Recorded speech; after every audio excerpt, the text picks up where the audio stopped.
Hello and welcome to Sim Radio here on the Sisters in Music Network. It's Monday Music Madness and you're tuned into Mixing It with Nicki Kris. This is Nicki, and in case you don't know anything about me, songwriter from Raleigh, North Carolina. My show celebrates women in the music and entertainment industry, providing an avenue for them to showcase their talents. Our motto, Sisters in Music, together we are stronger. My guest today decided to pick up a guitar in a rehabilitation facility, and it saved her life. She then created her singer-songwriter persona through the years of observing her influences. As a former opera singer, she worked under professionals such as composer John Williams, through which she decided that she wanted to tell her own stories utilizing her musical talents. She released her first original song in May of 2022, and she is currently working on a full-length album. Please join me in welcoming the awesome Flora Algera. Welcome to Mixing It. Thank you so much. You're welcome so much. How are you doing? I'm pretty good. How are you? I'm fine, thanks. Awesome. Little bit of pollen starting in North Carolina, but, par for the course. Oh, yeah. Yes. Yeah, definitely. We've got a lot of snow here. I'm in Massachusetts. Aha, yes. Yes, I know the feeling. Moved away from up north many years ago, and it's, snow is few and far between here. So, well, hopefully you're keeping warm. Why don't you tell us a little bit about yourself? How did you get started in music? I've always been, huge music lover, avid fan of other artists. My dad kind of introduced me to a lot of music at an early age, and he was the same way. He wanted to be a musician when he was younger, and life happened, and he ended up doing business, but he definitely instilled, a love of the art form within my sister and I. He used to play his guitar and sing to us, before we went to sleep, and so it was just something that was always a part of my life, but I started doing it more myself when he realized that I loved to sing, and he started having me join, choirs and musical theater groups, and I did since I was a kid, and then eventually went into opera and then my own stuff down the line. That's so awesome. I love it when parents are involved in the whole musical journey. I think it's really great that parents encourage their children at least to pursue and at least get involved in the arts. I think it's fantastic. Oh, absolutely. I agree.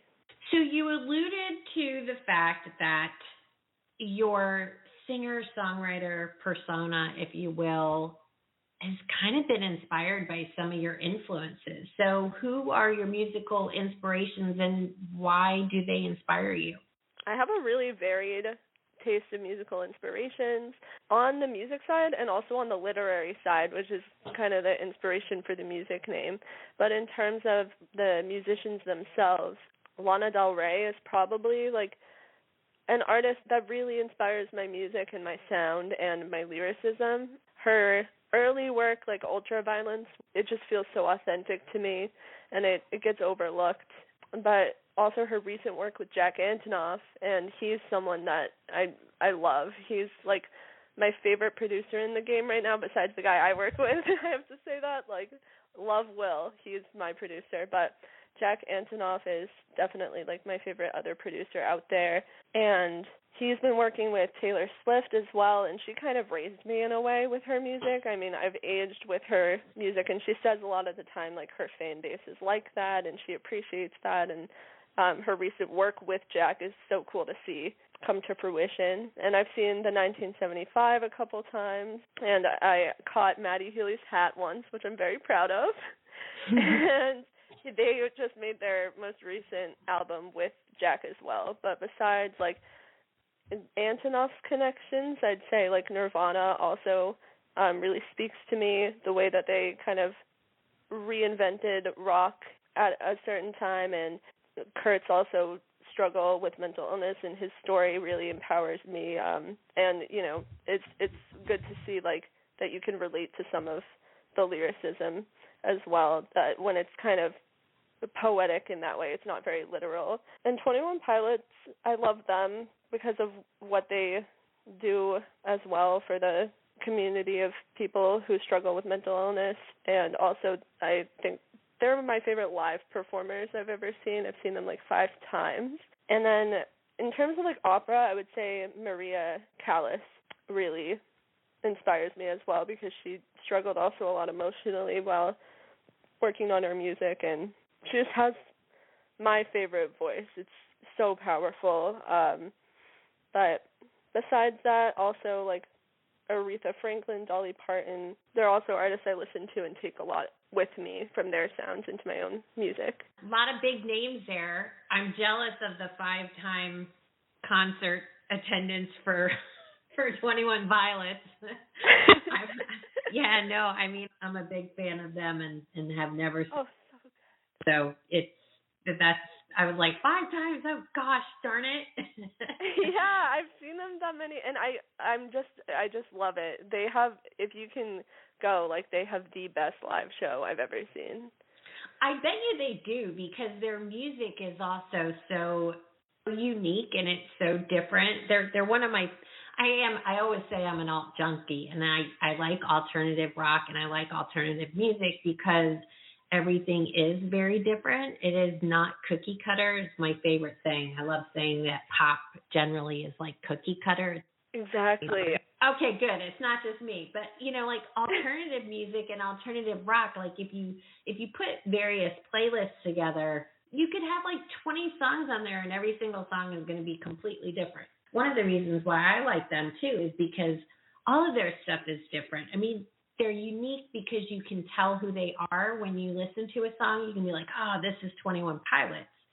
But even if you listen to a bunch of their songs back to back, you're going to get something different. Oh, exactly. Yeah, they're great. They're great. What about on the literary side now? You said that you were also inspired by literary works.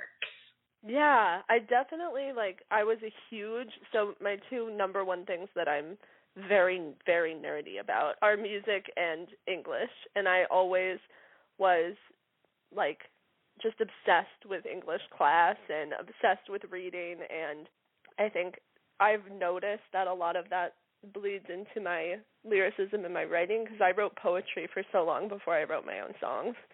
So my artist name is inspired by something in particular, Flowers for Algernon, the short story, and I can go more into that.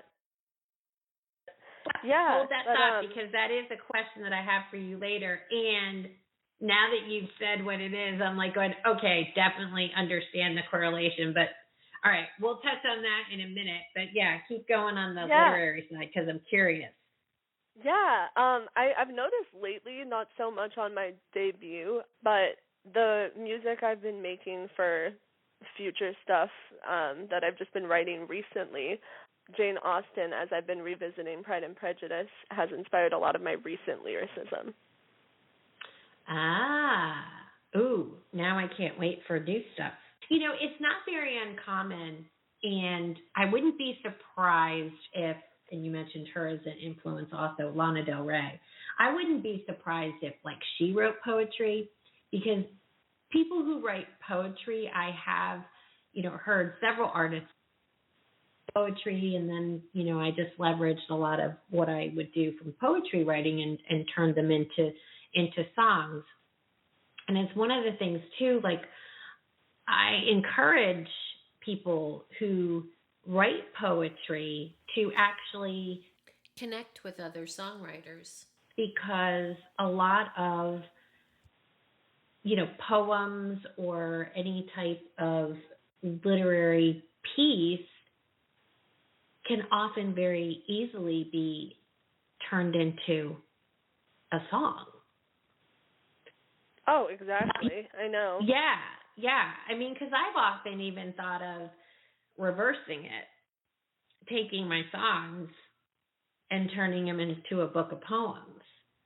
I recently started doing stuff like that, actually. It's so funny you bring that up, because I kind of took some of my lyrics, and you know how certain language in songs flows better, and it just works better in a song. But when you sit down to read a poem, it's kind of like you have to make slight adjustments to it. And so I was doing that with a few of my songs as well recently, and that was really fun.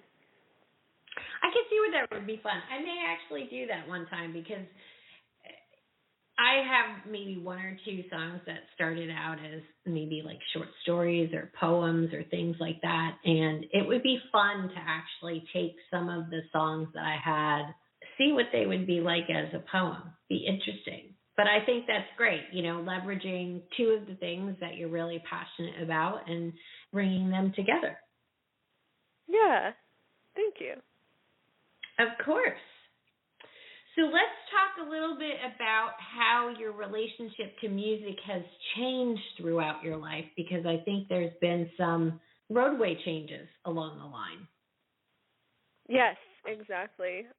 So it really did start with my dad, like I said, and I got involved in musical theater and choir, and then went into opera, and that was kind of a big change there. I started to work with this incredible voice instructor for several years in my high school time, and her name's Dana Varga.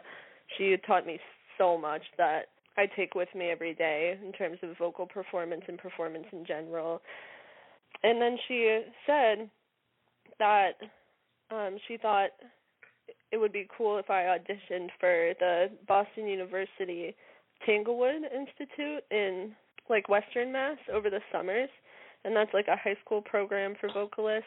And I did, and I ended up going for 2 summers, and it was a really cool experience to just be surrounded by classical music all day, every day, because I didn't have other peers at all, really, in my regular schools that were as nerdy about it, and having other kids my age to just make classical music with for an entire summer was really fun.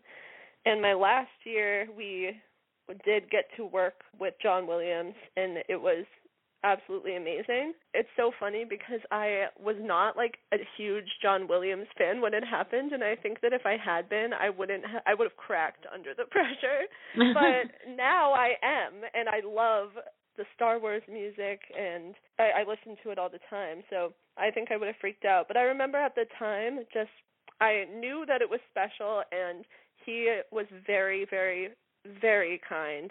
My favorite piece we did was Dry Your Tears, Africa from Amistad, and that is a beautiful song, and I'll never forget doing that. And then I ended up going into college as a music major, but when I was in my first semester, I attempted to end my life, and I went into long-term treatment.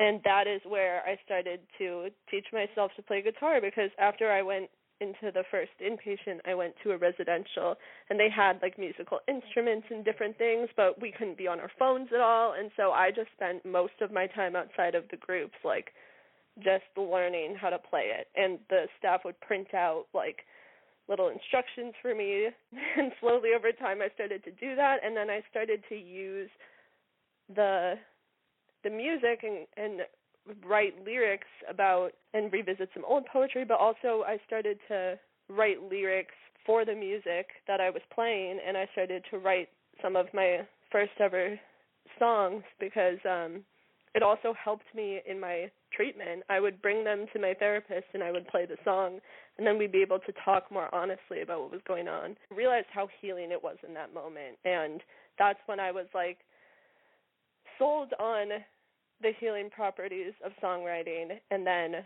many of the other women who were at this treatment place with me told me that they wanted music of mine to take home with them. And so I came up with the idea of actually releasing music, hoping that it could fall on their ears at some point.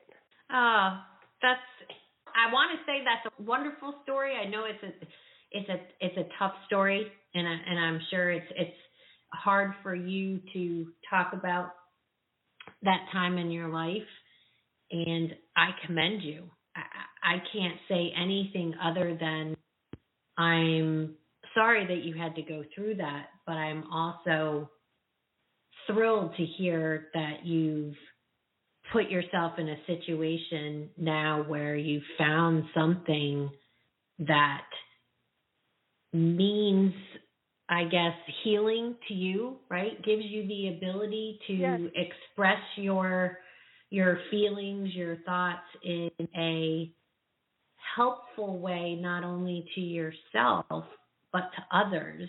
And I think it's an absolutely wonderful story, and commend you again for being able to share that, because I'm sure it's very difficult for you to talk about. But I love the fact that you're now looking at your musical creations as a healing mechanism.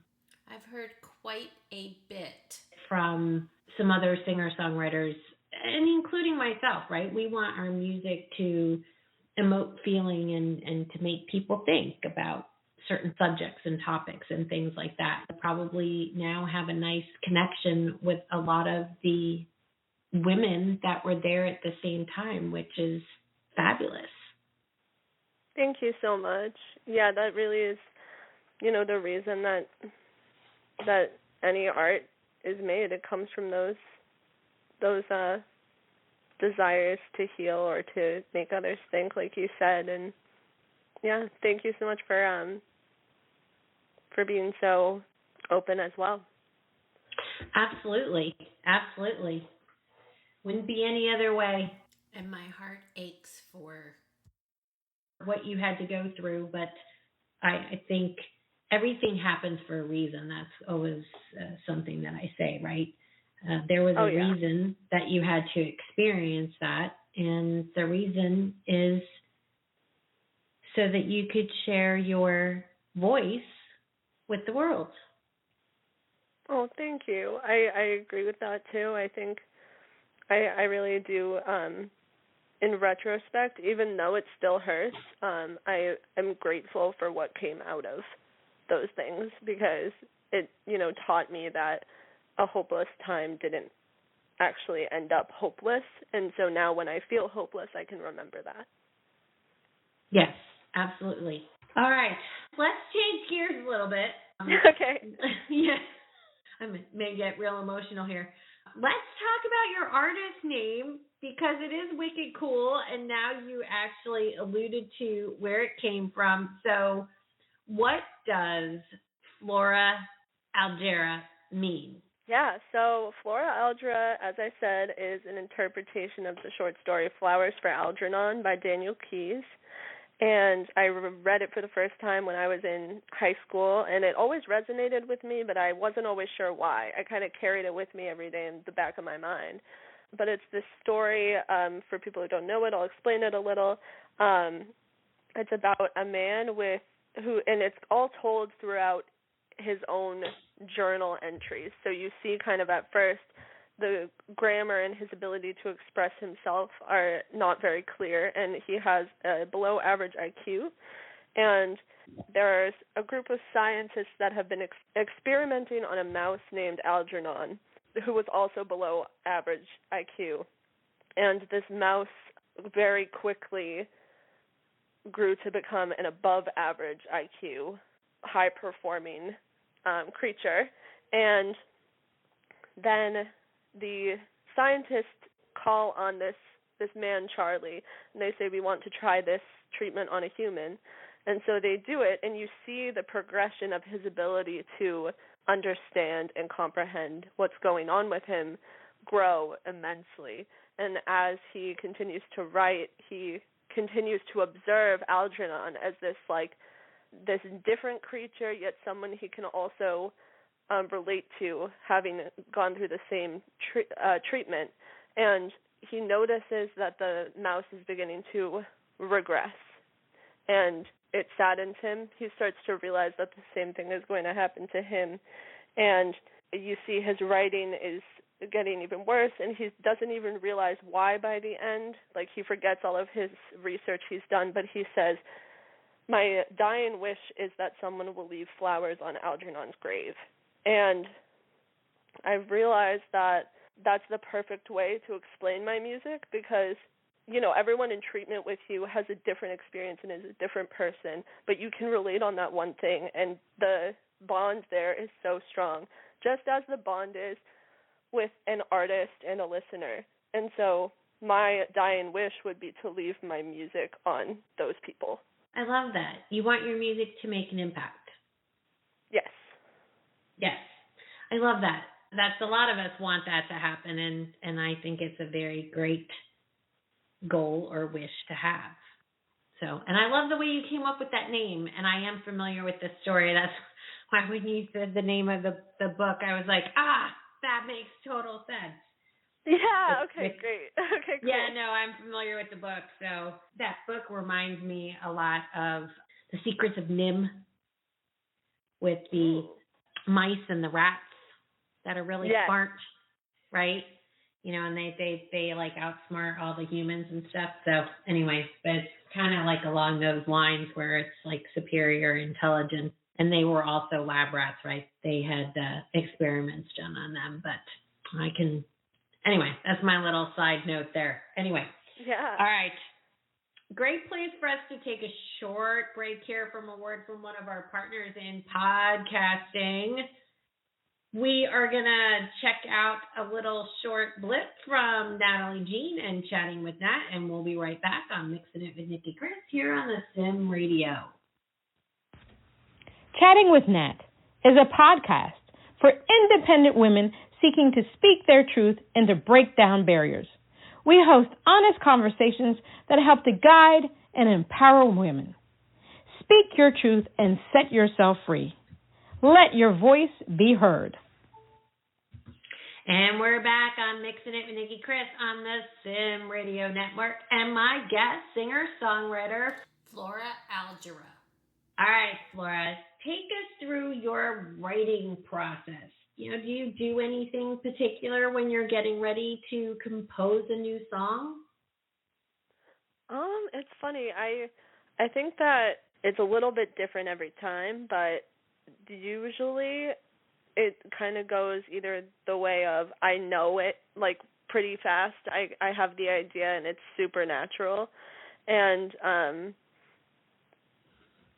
then there's also those songs where I start to write a little bit and I'm piecing them together over a long period of time. This one song in particular that's really long that I've made for the album, it took me 2.5 years and a lot of just like sitting down to write. But most of the time it starts with my emotions, and then I begin to play the guitar and see how the different sounds inspire me and if they're able to give me words to say how I'm feeling when I don't really have any. I think it's really interesting because I've always heard from a lot of people, you need to write every day and do all these little, like quirky things, but I don't do that. And it sounds like you don't do that either. No. Yeah. It's like you can't really control when the inspiration's going to hit, Yep. I totally agree. All right. Question that I ask all of my singer-songwriters. Do you have a songwriting tip or trick that you would like to share?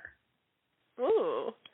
Well, it's one that I'm kind of just realizing is that sometimes I'll write, a song that I'm super proud of, and I just want that to be the song, and I just accept that song because I'm so excited about it in the moment. And I've kind of learned since recording and coming up with different ideas and things, it's sometimes good to give yourself more time and really think it through for a while and have that song sitting there, even if you end up being confident and not changing anything. But for me, I ended up really reworking the last song on my album recently, and it became an entirely different song, but I liked it better. But when I had first written it, I was so proud of it, and I thought this is exactly how it's going to be. But, once I had given myself time and been patient and thought it through a lot more, I was able to make it way better than I originally thought it was going to be. I like that. That's good advice. And there's also nothing wrong with going back to songs that you previously released and reworking those. I have actually done that and plan to do that. Oh. Yeah, you can do that. You reimagine. Yeah, reimagine the song, right? Yeah, I mean, you know Taylor what? Swift did that, yeah. Yeah, well, she did, right? She's actually doing that right now with all of her material. Yeah, exactly. No, that is cool. Yep. All right, excellent songwriting tip. Okay, great place for us to share your debut single. Let's talk about what inspired Anthem for the Psych Ward Kids. So I think that it, happened to come out at a particular time, like come out of me at a particular time, but it was definitely years of inspiration and reflections of all the people that I've met in treatment, because I did struggle in that period of time that I talked about, but I did also struggle for a long time before that in high school. I was going into treatment a good deal, and I met so many different people with different experiences, but we could all kind of relate on just the negative aspects of, having to seek treatment when treatment for conditions that are really stigmatized. And that also, had not just wanted to write a song for, like, the psych ward kids, even though that's what it is mainly for. It's also, I think everyone kind of knows someone that's gone through a difficult time like that, and also it's something that's kind of plagued my generation is mental illness. So I think that you also can share that as a generation, kind of the generational trauma of seeing so many struggle. But it came out after my most recent stay in the hospital, actually, and this one patient said at one point, she was talking about how she loved all of us, and then she said, "We are broken people," and I immediately thought of 21 Pilots and their song Screen, and going to those concerts and everyone sings that together, and it's kind of like we're all acknowledging the pain together. And the first hospital I had ever gone to was when I discovered 21 Pilots, so it just felt like a full circle moment, and that's when it came out. Well, I absolutely love it, and it is not the type of song that I think people might expect for the topic, if you will. And I think that's one of the reasons why I love it so much. And I could definitely see the 21 Pilots influence here. But, it's a good alt-rock song. I mean, it really, which is not something you would expect for, like, an anthem, right? Like something like this. So, anyway. Let's put this on for everybody. This is Anthem for the Psych Ward Kids by Flora, Algera.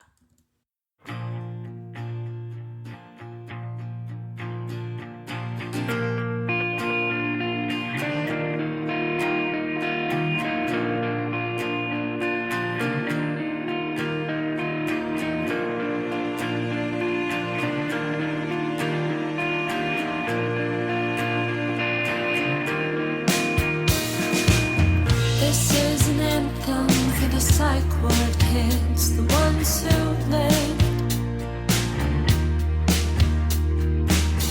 all those faces I never met, and the ones I miss.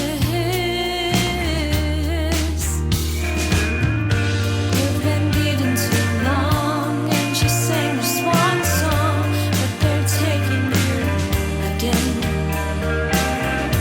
And you know it too well. They put your story back on the shelf, so you lose your greatest friends.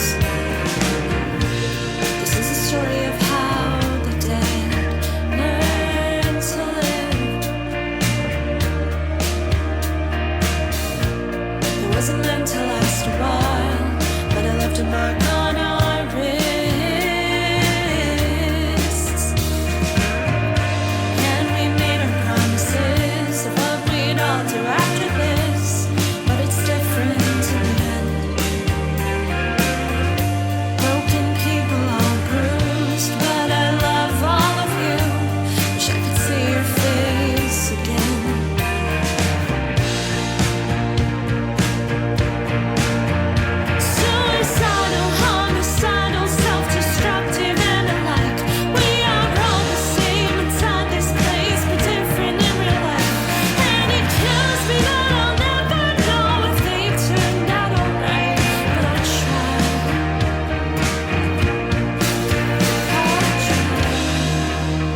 again, like I said, I absolutely love it, and it only makes me so much more excited to hear what you're going to have coming down the road.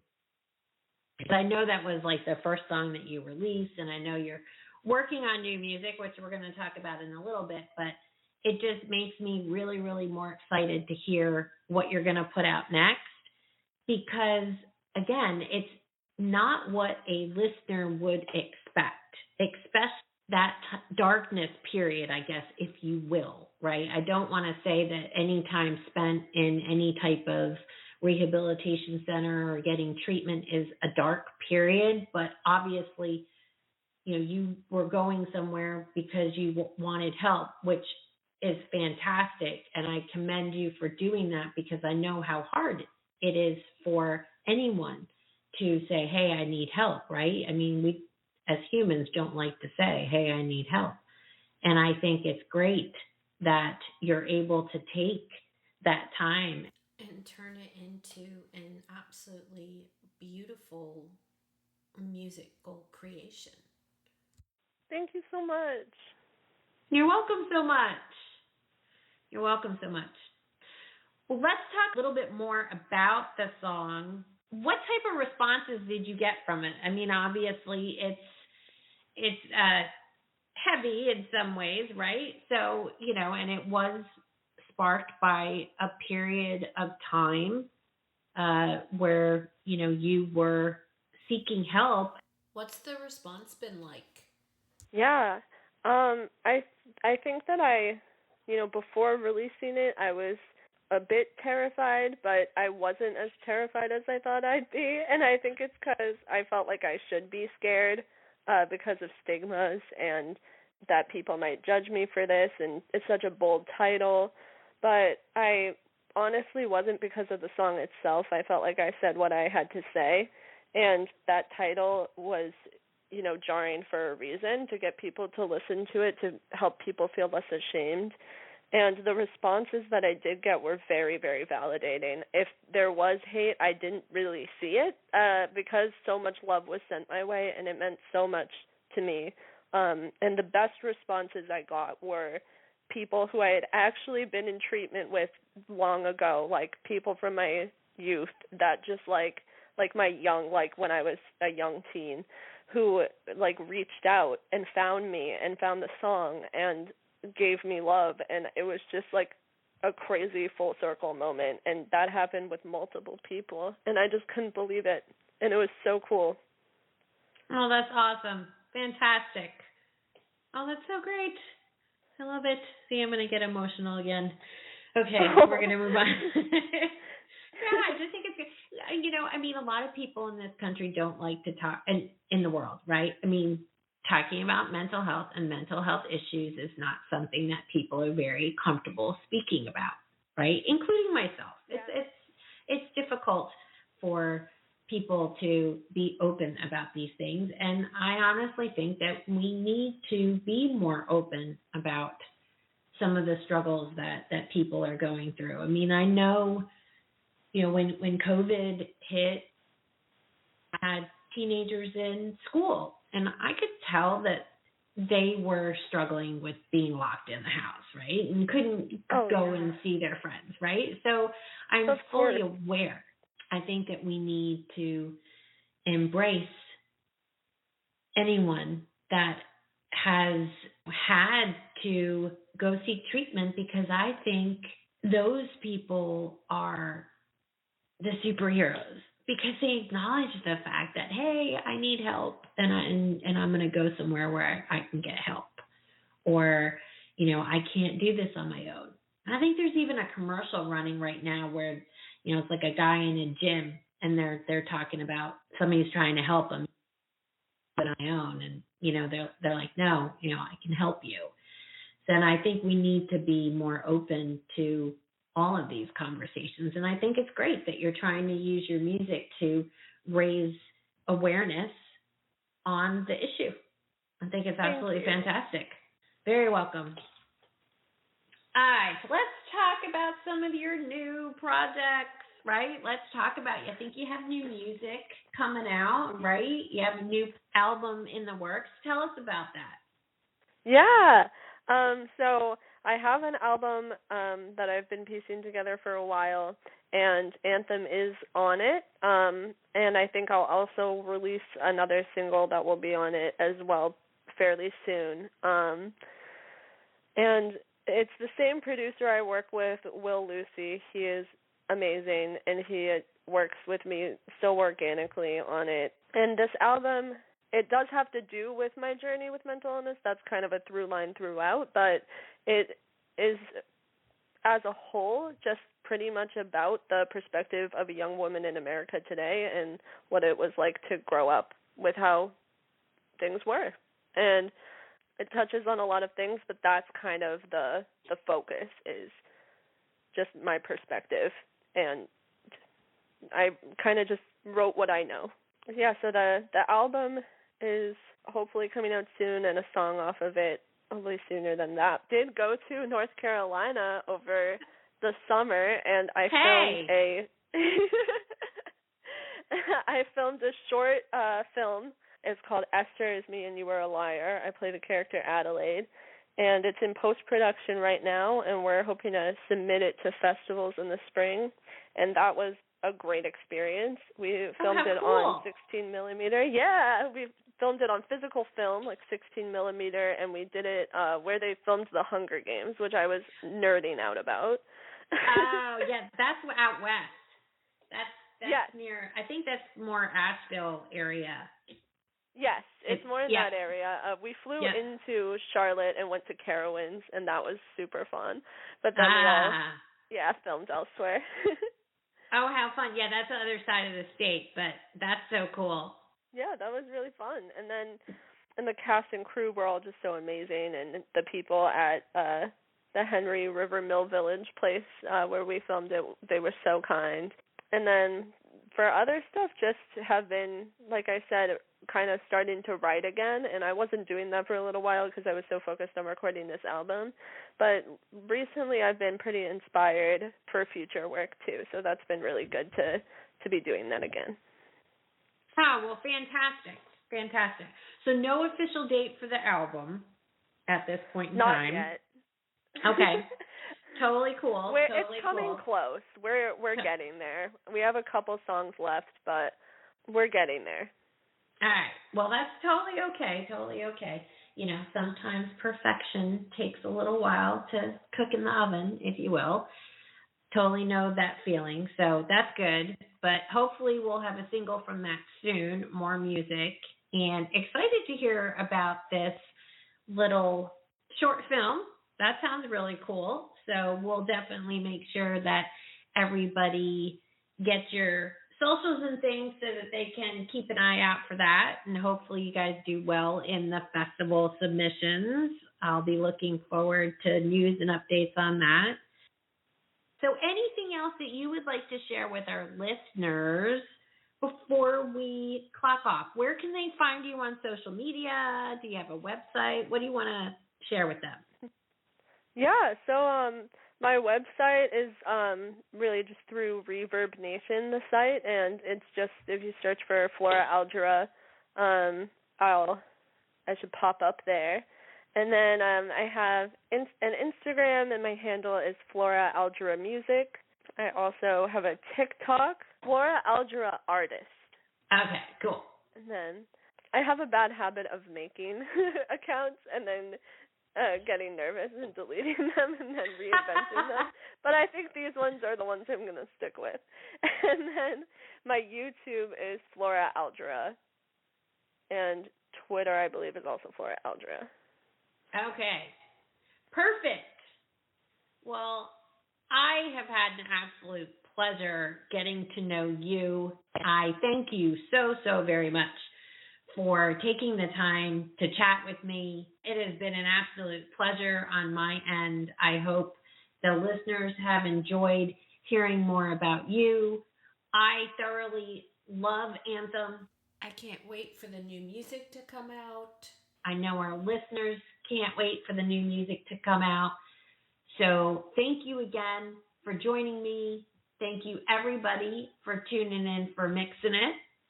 And on behalf of all of us here at Sim Radio, this is Nicki Kris. Until next time, y'all just keep on mixing it.